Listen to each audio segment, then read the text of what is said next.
From the author of Spinsterella, a strange and unusual romance, and Spellbound, a darker shade of black, comes the legendary Imaginative. Pick up the conclusion of the Spinsterella trilogy in paperback and e-readers this Halloween. I was watching a Diversity in Comics video last night, and he was talking about how SJWs just want to destroy Marvel.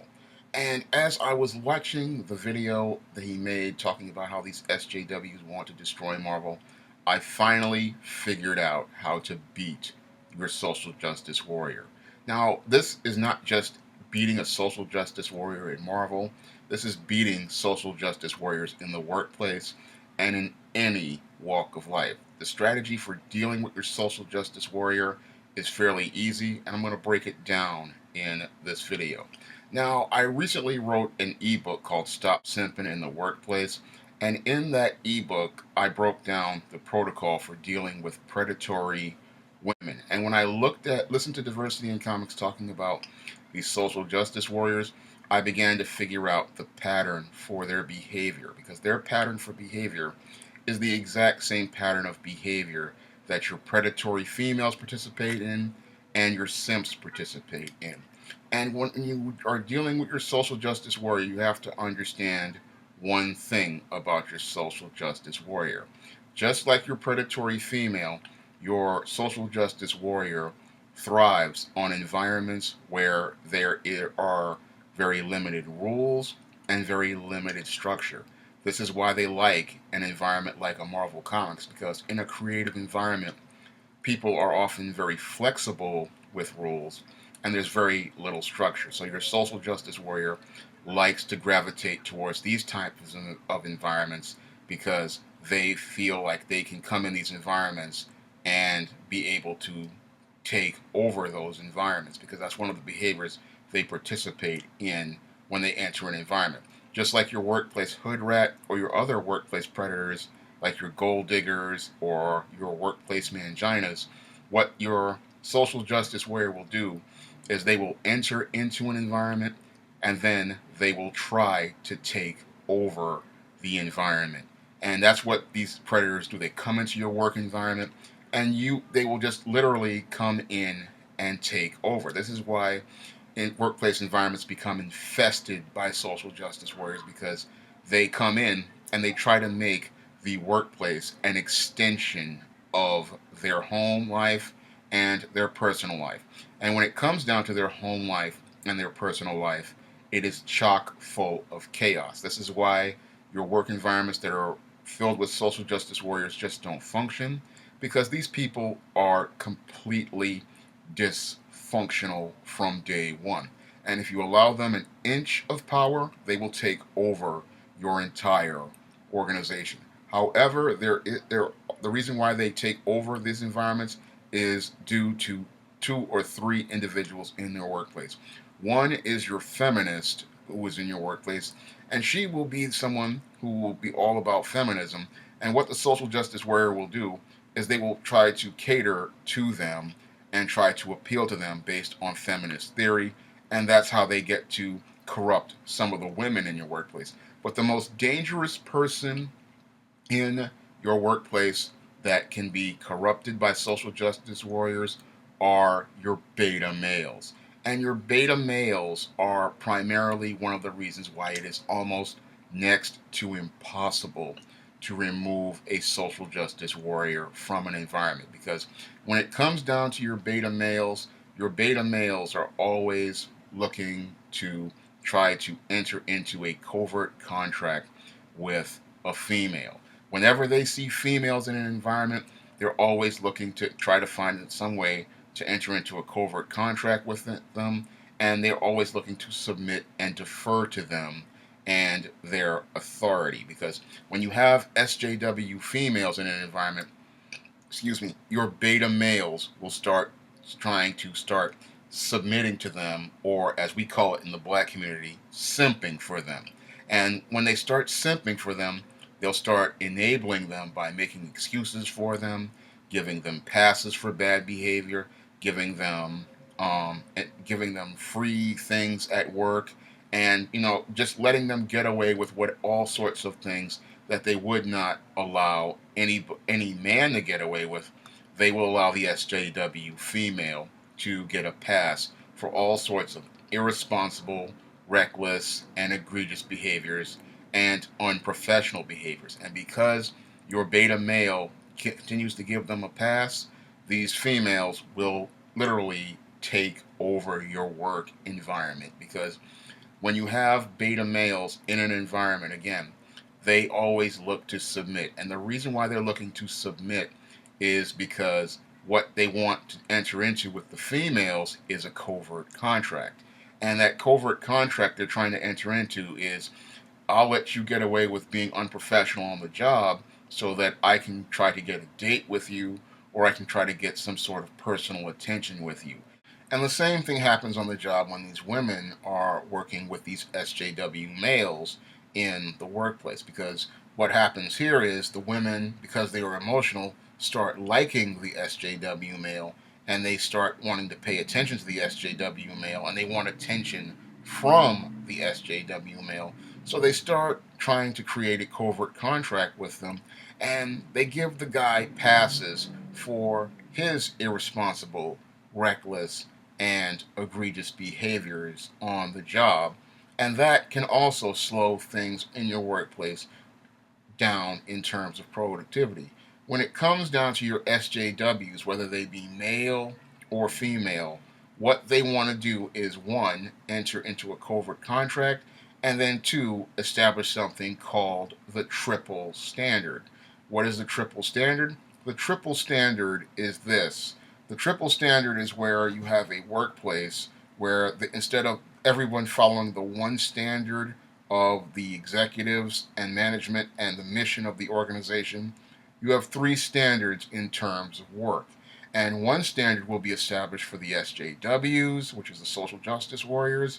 A second standard will be that for the traditional, regular working class people. And a third standard for the boss.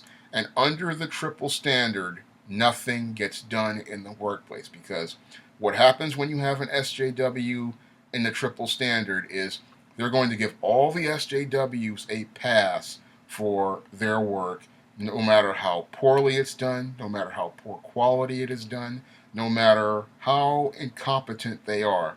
The SJW will give themselves some sort of pass for their unprofessional and incompetent work.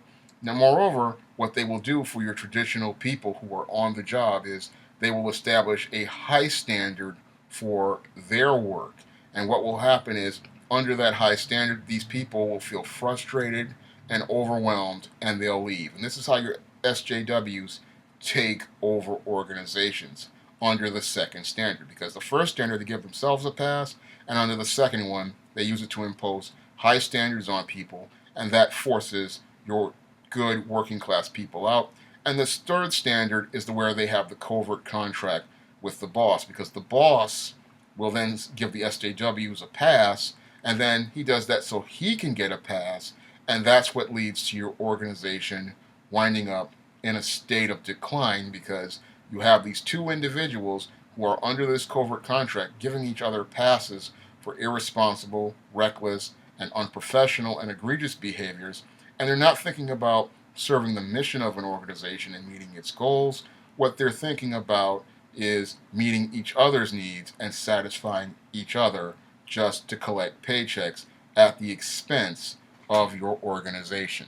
And this is what's happening at Marvel Comics right now, and this is why they're not able to produce any sort of comics in terms of quality. Now, when I look at your Marvel, they don't have to fall due to these social justice warriors, because again, there is a solution for dealing with your social justice warrior. And it's the same solution that I wrote about in Stop Simping in the Workplace for dealing with predatory females and simps, and what I put in a blog many years ago about how to deal with hood rats in the workplace. And the first thing you need in a work environment where you have an SJW infestation is you have to bring in a hard alpha male. With a hard alpha male, you're going to be able to deal primarily with this SJW infestation. Moreover, you need support from top management to be given to that hard alpha male. Now, when I think of hard alpha males, I'm thinking of someone like a Gordon Ramsay or like the previous Marvel editor-in-chief, Jim Shooter. Someone who has a is a strict authoritarian figure, someone who can establish a hard structure for rules and regulations, and someone who will not take any crap from anyone, and someone who will insist that standards are maintained.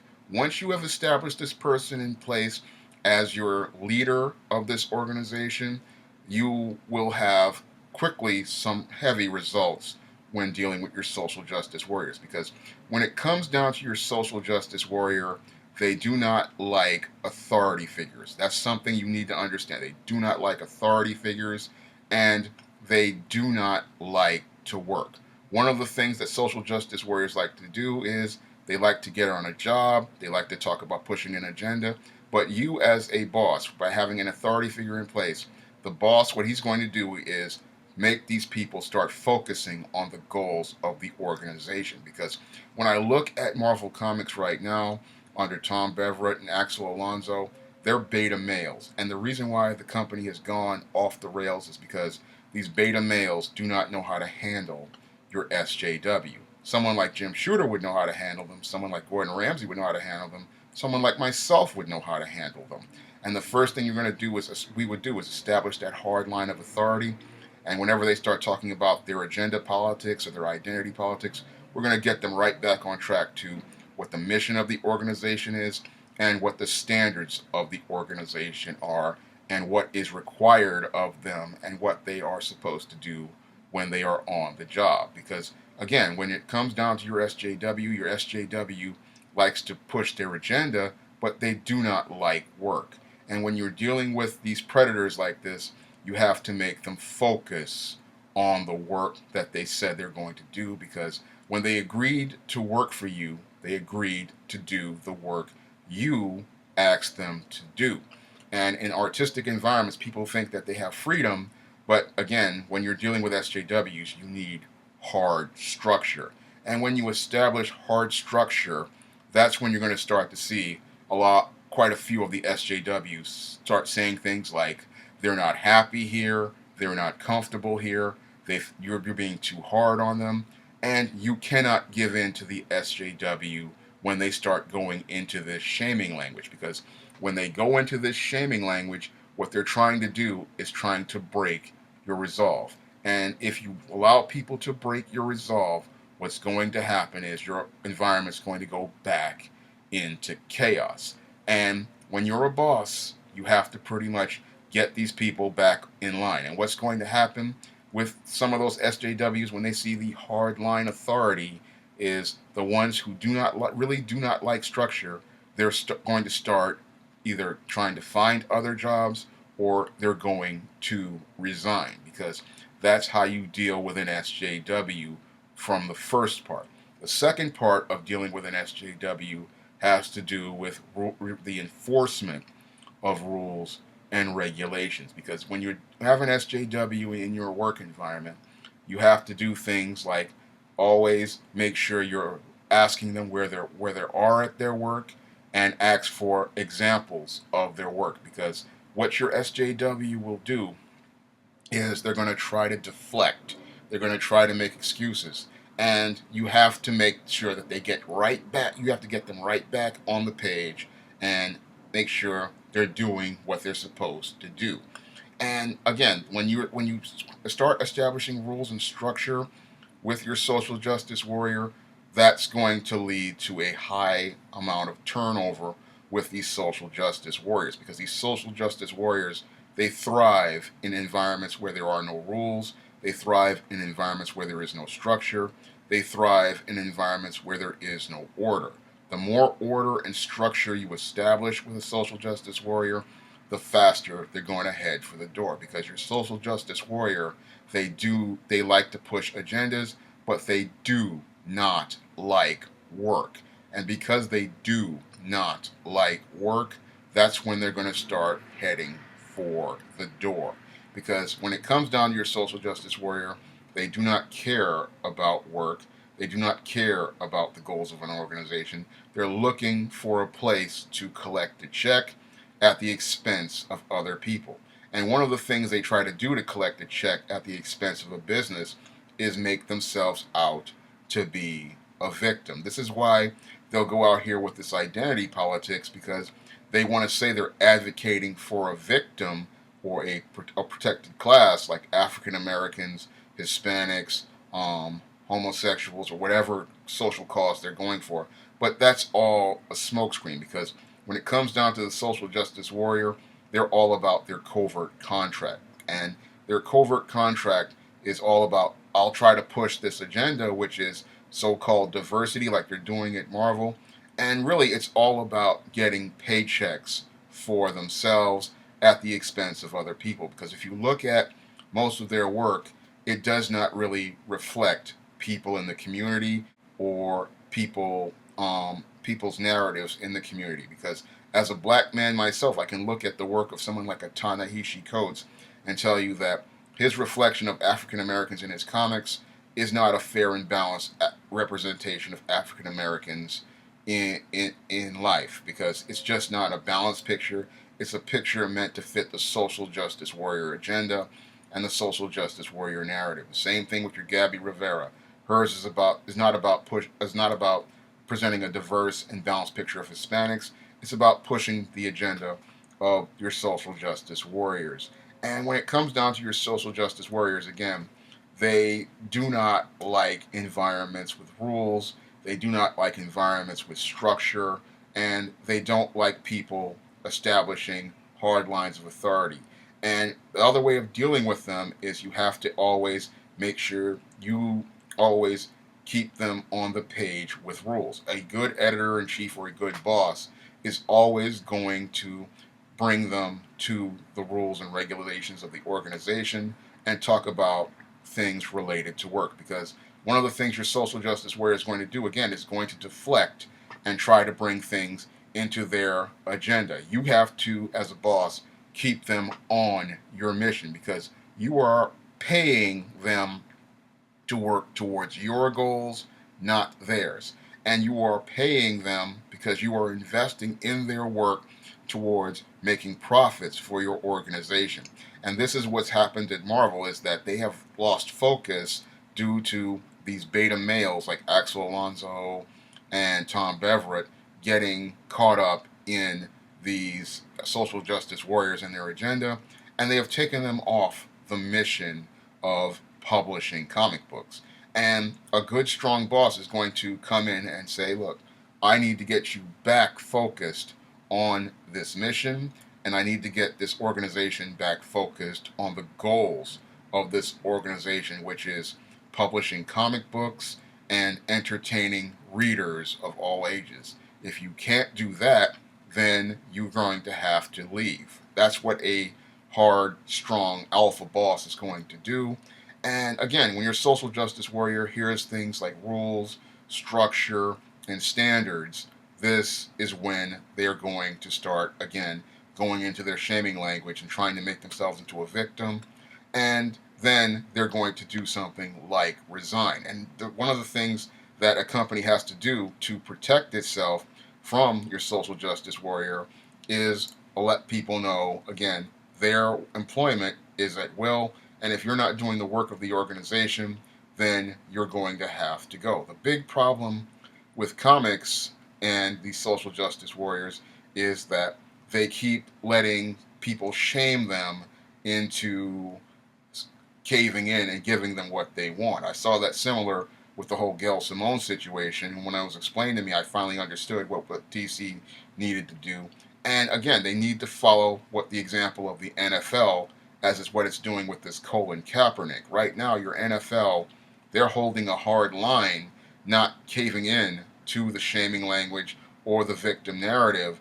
And they have to do that, because if you allow one SJW to come in, your entire organization will fall completely apart. Because instead of you doing the work that is established in the mission of your organization, you're going to be doing the work of your social justice warriors. And your social justice warriors don't want to work. They want to collect checks at your expense. They want to play the victim, and they use the position of the victim to get economic compensation from companies. It's literally a form of extortion.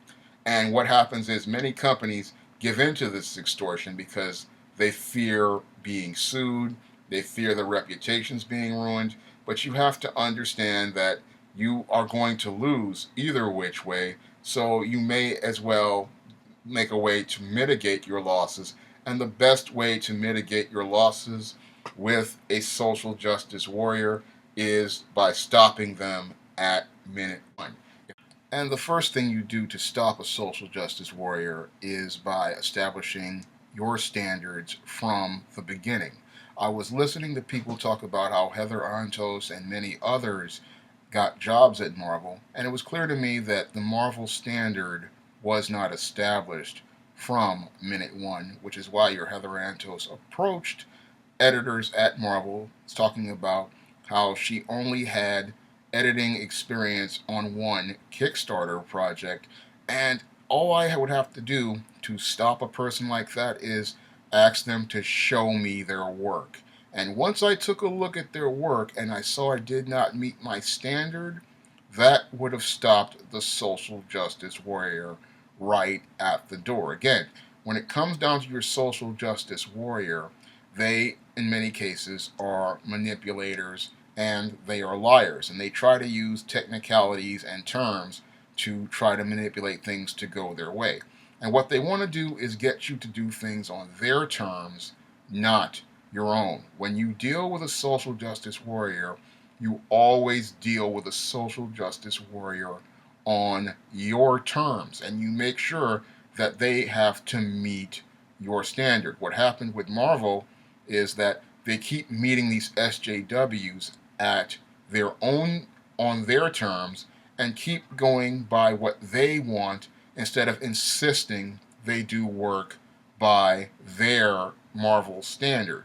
When you have a house standard like Marvel had back in the 80s, that kills social justice warriors dead right at the beginning of the of the starting line. Once they're done there, they cannot come into your organization and infest it, because the only way they can come into your organization is by meeting your standard and doing things on your terms.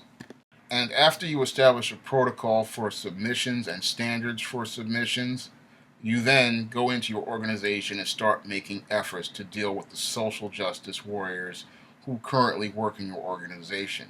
And in order to do that, that new alpha leader has to come in and explain what the rules are from here on in and what the standards are going to be from here on in. Because once they explain these rules and regulations, from they can't come into your organization, they can't hurt your organization. And if you start putting rules and regulations in place and explain rules and regulations to them from day one, that's when the tables are turned on the social justice warrior, because the social justice warrior lives to argue. The social justice warrior lives to go back and forth. The social justice warrior lives to manipulate facts and manipulate people. This is why people say SJWs lie, SJWs double down. And the reason why they are able to lie and double down is because they can manipulate beta males and feminists to believe their lies. And the whole thing is that when you have a hard alpha male and you have strict hardline authority, there is no one to lie to, because when it comes down to clear lines of authority, what's going to happen is these type of leaders, what they're going to do is they're going to establish rules from day one. They're going to explain the rules to you from day one.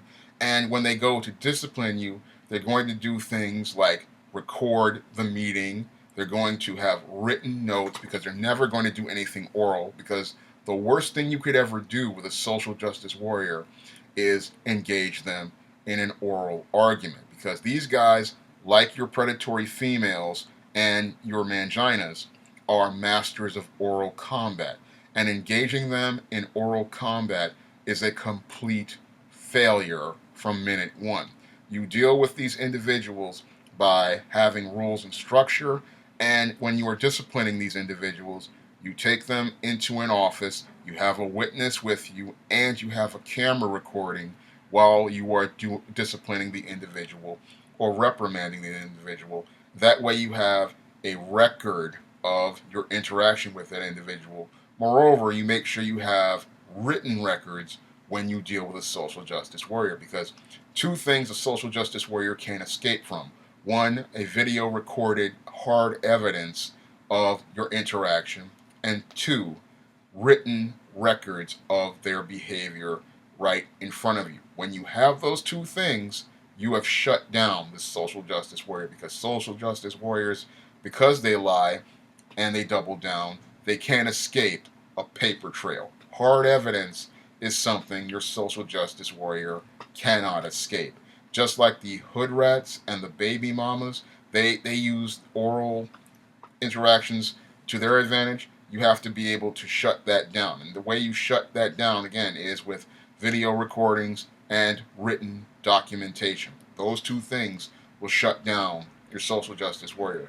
And as you go out of your way to shut down the social justice warrior, what's going to happen is your organization is going to change. And what's going to happen is these social justice warriors are going to get pouty, they're going to get argumentative, they're going to get loud, and all you have to do when they start acting insubordinate like that is just fire them.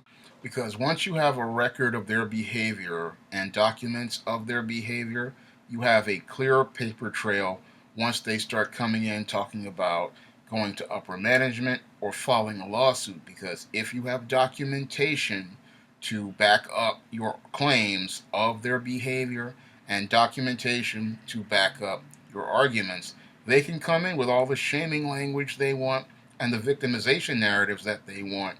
All you have to do is point those individuals who are trying to advocate for these individuals right to your trail of hard evidence. Because one of the big problems that most companies have when dealing with predators like social justice warriors or predatory females is that they don't maintain a paper trail to deal with these individuals. The way to get rid of these individuals from your organization once you terminate them is to have documented evidence like written reports about disciplinary action and video recordings of what the person is being disciplined for. Because once you have that hard evidence, these people cannot come in and double down on their lies or present themselves as victims.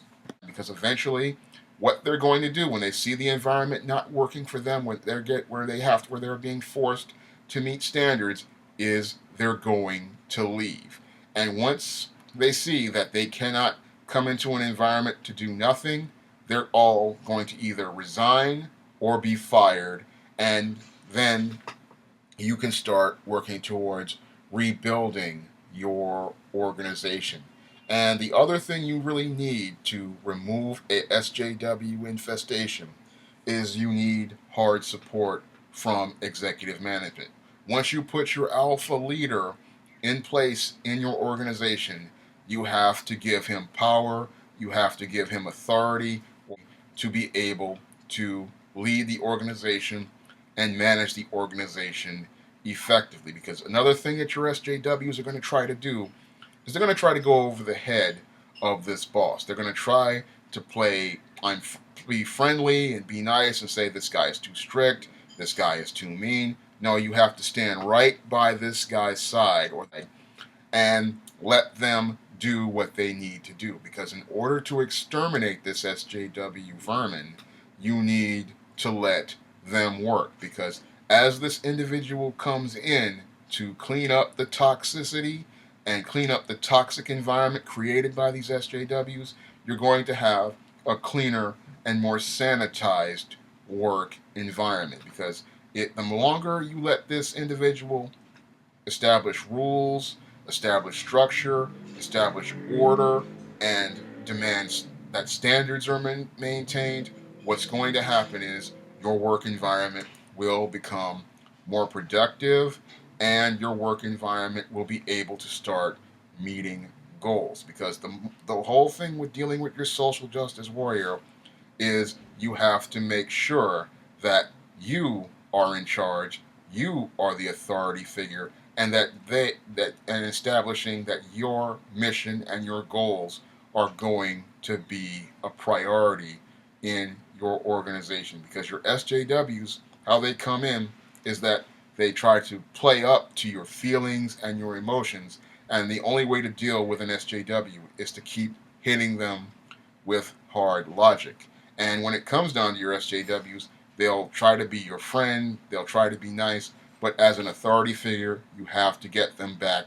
on the page as related to work and work related issues, and making sure that their work meets your standard, not their standard. Because the big problem with most of these creative companies, like your Googles or your Marvel Comics, is that they're environments that are very open, and they're environments that really don't have really strong standards, and you have to have very high standards and very strong standards in order to get rid of your social justice warriors. Because your social justice warrior, again, they're just looking to make themselves a victim, and they use the victim position to shame people into hiring them, and to shame people into allowing them to collect a paycheck at their own expense.